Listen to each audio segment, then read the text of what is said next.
गांव के बाहरी इलाके में स्थित एक पुरानी और वीरान हवेली थी, जिसे लोग शापित हवेली के नाम से जानते थे। उस हवेली की दीवारों पर वक्त की परछाइयां और टूटे दरवाजों की चरमराहट मानो सदियों पुराने रहस्यों की गवाही देती थी। एक दिन 5 दोस्तों का एक समूह, जो रोमांच और रहस्यों का दीवाना था, उस हवेली की सच्चाई जानने की ठानता है।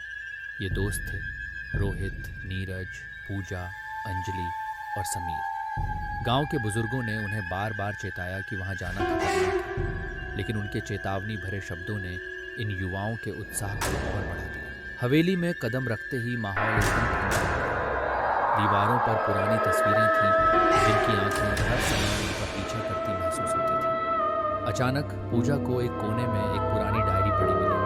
डायरी में लिखा था, इस हवेली में कदम रखने वालों को मौत का सामना करना पड़ता है।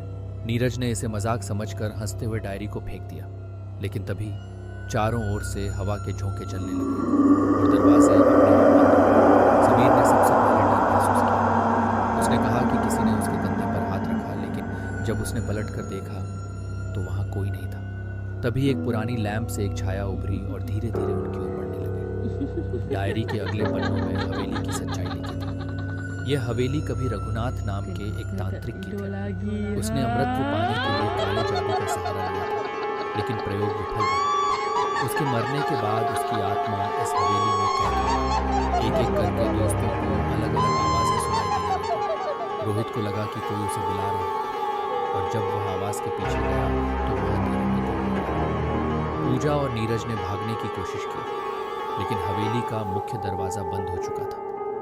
अंततः केवल अंजलि ही बची, जो किसी तरह सुबह होने पर दरवाजा खुलने पर बाहर निकल पाई। उसने गांव वालों को पूरी कहानी बताई, लेकिन किसी ने उसकी बातों पर विश्वास नहीं किया।